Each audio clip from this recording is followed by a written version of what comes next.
Hello everyone, welcome to my channel Evening Garden. आज हम लोग एक विंटर का बहुत ही ज़्यादा सुंदर फ्लावरिंग प्लांट है पेटूनिया, इसके बारे में बात करने वाले हैं। ये विंटर का सबसे ज़्यादा सुंदर फ्लावरिंग प्लांट होता है, बहुत ही ज़्यादा डेलिकेट होता है। इसे हैंगिंग बास्केट में भी लगाओगे तो ये बहुत ज़्यादा सुंदर लगेगा। ये जो पेटूनिया होता है ये बहुत ही ज़्यादा डेलिकेट पौधा होता है, इसे केयर करना ज़रूरी होता है ताकि वो साल भर चले। अगर आप इसकी अच्छे तरीके से केयर नहीं करोगे तो ये विंटर के बाद में मर जाएगा। तो आप ये देख सकते हो, ये मेरा जो पौधा है ये 1 साल पुराना पौधा है और ये मैंने कुछ ही दिन पहले नर्सरी से लाया था। इसके साथ मैंने एक और एक पौधा लाया था जो पर्पल वाला था और वो डबल पेटूनिया था। वो बहुत ही ज़्यादा सुंदर था पर उस पर फंगस अटैक था, मैंने लाने से पहले देखा नहीं था, तो जिसकी वजह से उसकी हालत बहुत ज़्यादा ख़राब ही। मैं उसको बचाने की कोशिश कर रही हूँ, अगर वो बच जाता है तो मैं उसकी भी वीडियो बना दूँगी और आप लोग के साथ शेयर कर दूँगी। तो पहले तो मैं बताऊंगी कि नर्सरी से लाने से पहले भी अच्छी तरह से चेक कर लेना चाहिए। मैंने गलती कर दी है। तो अभी मेरा ये जो पौधा है ये बहुत ही ज़्यादा भर के इसके ऊपर फ्लावरिंग आई थी, लेकिन अभी इसके ऊपर इतनी ज़्यादा फ्लावरिंग नहीं है। मैं इसकी वीडियो तब बना नहीं पाई थी जब इसके ऊपर बहुत ज़्यादा फ्लावरिंग थी, क्योंकि हमारे यहाँ पर 3 दिन से लगातार बारिश हो रही थी, तो ये पेटूनिया के फूल जाते हैं आते हैं। तो अभी मैं इसकी केयर के बारे में बात करूँ तो इसे ज़्यादा केयर की ज़रूरत नहीं पड़ती है। अगर आप एक दिन अगर इसे पानी देना भूल जाओगे तो इसे फ़र्क नहीं पड़ेगा, क्योंकि ये जो है समर में भी बहुत ही ज़्यादा अच्छे से ग्रोथ कर लेता है। हीट टॉलरेंट प्लांट है ये, लेकिन अगर आप इसे ज़्यादा पानी दे दोगे, ज़्यादा वाटरिंग कर दोगे तो इससे फंगस अटैक आ सकता है। और ये जो है पौधा बहुत ज़्यादा डेलिकेट होता है तो ये सड़ना शुरू हो जाता है। तो इस पौधे को ज़्यादा सोगी सॉइल नहीं चाहिए। आप देख सकते हो मेरी सॉइल बिल्कुल भी सोगी नहीं है, क्योंकि जब बारिश हो रही थी तब भी मैंने इसको शेडी एरिया में रख दिया था। लेकिन अगर ज़्यादा बारिश का पानी भी अगर इसे मिल जाता तो इसे फ़र्क नहीं पड़ता, क्योंकि इसका जो है ड्रेनेज होल बहुत ही ज़्यादा अच्छा है। बहुत ही ज़्यादा पोरोसिटी वाली सॉइल है मेरी। और रही बात इसका पॉटिंग मिक्स के बारे में, तो इसकी पॉटिंग मिक्स कुछ इस तरह से बनाना चाहिए कि पानी ज़रा भी इसमें ना ठहरे, बस सॉइल मॉइस्ट रहे, क्योंकि ऐसी ही सॉइल पेटूनिया को बहुत ज़्यादा पसंद होती है। इसकी पॉटिंग मिक्स आप कुछ इस तरह से बनाएं कि 30% garden soil, 20% vermi compost, 20% river sand, 20% cocopeat और 10% काउडंग मैन्योर। साथ ही में आप इसमें सरसों खली और नीम खली का भी इस्तेमाल कर लें। अगर आप इस तरह की पॉटिंग मिक्स बनाकर पेटूनिया लगाओगे वो बहुत सुंदर तरीके से लग जाएगी। और एक बात जो मैं बता दूं आपको कि इसे ज़्यादा बड़ा पॉट की ज़रूरत नहीं पड़ती है। जितना ज़्यादा फैला हुआ आपका पॉट होगा उतना ज़्यादा अच्छा है, क्योंकि ये जो पौधा है वो बहुत ही ज़्यादा ग्रोथ बताता है। और अगर आपको इसमें बहुत ज़्यादा फ्लावरिंग चाहिए तो आप इसका क्या है, ये जो फ्लावर्स होते हैं ना, जो डेड हेड्स होते हैं, इसे निकाल दें।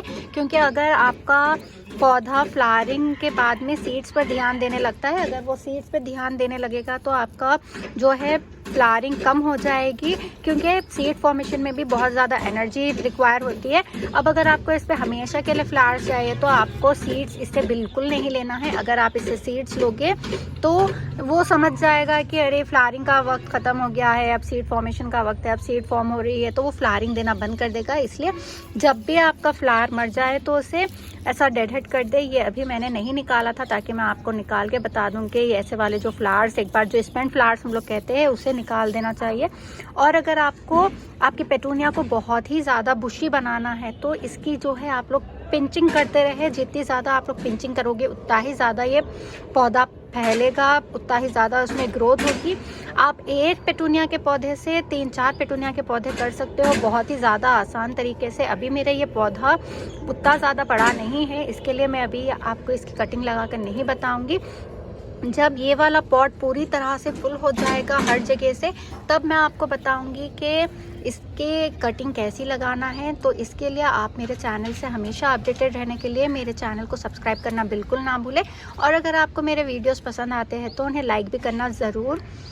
और अगर आपको कुछ भी सवाल हो तो आप कमेंट सेक्शन में पूछ सकते हो। और रही बात इसके फर्टिलाइज़र्स की, तो मैं आपको बता दूंगी कि पेटूनिया के लिए भी मैं सरसों खली को पानी में कुछ दिन भिगा कर रख देती हूँ। उसके बाद में वही लिक्विड फर्टिलाइज़र मैं अपने पेटूनिया के फ्लावरिंग प्लांट को देती हूँ। और साथ में इसको जो है जो मैं बनाना पील का जो पाउडर वाला फर्टिलाइज़र बना के रखती हूँ वो बहुत ज़्यादा पसंद होता है इसे। और साथ ही में मैं इसको बोन मिल भी देती हूँ, वो भी इसकी ग्रोथ में और फ्लावरिंग में बहुत ज़्यादा हेल्प करेगा। अब रही बात पेटूनिया की, तो ये पेटूनिया का फ्लावर विंटर्स में बहुत ज़्यादा ब्राइट कलर का आता है, देखिए आप। लेकिन जैसा ही इसमें समर्स आने लगते हैं तो इसका जो कलर होता है वो लाइट होने लग जाता है। तो आप क्या करना है ऐसे ड्यूरेशन में कि सिर्फ 4 से 5 घंटे की ही धूप आपको समर्स में देनी चाहिए आपके पेटूनिया के पौधे को।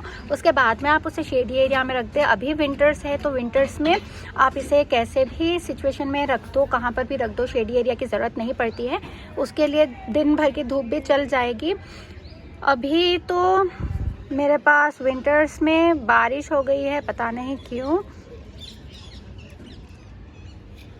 तो मैं अपने पेटूनिया के पौधे के इस तरह से केयर करती हूँ। आप इन्हें अगर हैंगिंग बास्केट में लगाओगे तब भी वो बहुत ज़्यादा सुंदर लगेगा। और रही बात, इसमें फंगस अटैक बहुत ज़्यादा जल्दी से हो जाता है, तो मैं क्या करती हूँ कि जो इसके नीचे वाले लीव्स जो सॉइल को टच होते हैं तो मैं उनको जो है रिमूव कर देती हूँ ताकि वो एक भी सॉइल को टच ना हो, क्योंकि फंगस अटैक जो है पेटूनिया पे बहुत ज़्यादा जल्दी आ जाता है और उसकी केयर करना मुश्किल हो जाता है, क्योंकि वो फंगस जो है बहुत ज़्यादा स्टेबल होता है। तो आप अगर आपके पेटूनिया के पौधे पर अगर फंगस अटैक हो गया है तो आप क्या कर सकते हो कि आपके पेटूनिया के पौधे पर आप बेबास्टिन या फिर साफ का इस्तेमाल करें। और मैंने आपको बताया है कि पॉटिंग मिक्स कैसा बनाते हो, तो इसमें मैं नीम खली और साफ तो भी मिला देती हूँ। तो आप भी उसी तरह से पेटूनिया को लगा सकते हो। इसे ज़्यादा ऊंचा कुंडे की ज़रूरत नहीं पड़ती है, पॉट ज़्यादा ऊंचा होने की ज़रूरत नहीं पड़ती है।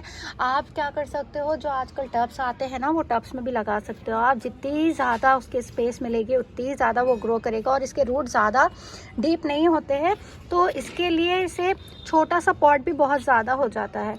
तो और भी बहुत सारे वीडियोज़ और फ्लावरिंग प्लांट्स को जानने के लिए मेरे चैनल से बने रहिए। सब्सक्राइब करना बिल्कुल ना भूलें। एक बात मैं बताना भूल गई, मुझे 3 दिन हो गया है मैंने वीडियो नहीं डाला था, क्योंकि शूट करने को नहीं मिल रहा था। मैं हमेशा 2 दिन में डाल देती हूँ, या फिर अगर कुछ भी नए प्लांट्स की शॉपिंग करती हूँ तो उसकी वीडियो मैं तभी डाल देती हूँ। अभी रिसेंटली मैंने उषा युवराज जी के पास से लैंटेन हिबिस्कस मंगाया था, मैंने उसकी वीडियो भी बनाई थी, पर मैंने गलती से डिलीट कर दी थी और पूरा फ़ोन फॉर्मेट कर दिया था, जिसकी वजह से मैं उषा युवराज जी के पास से जो लैंटेन हिबिस्कस मंगाया था मैं उसके बारे में आपको बता नहीं सकी हूँ। तो अभी मैंने उषा युवराज जी के पास से फूशिया के भी पौधे मंगाए हैं। जैसे ही वो फूशिया के पौधे भी आ जाते हैं, उनको भी सो करने के बाद में मैं एक साथ ही आपको फूशिया और लैंटेन हिबिस्कस के बारे में अपडेट कर दूंगी। तो आप मेरे चैनल से बने रहिए, मेरे चैनल को सब्सक्राइब करना बिल्कुल ना भूलें। तब तक के लिए हैप्पी गार्डनिंग।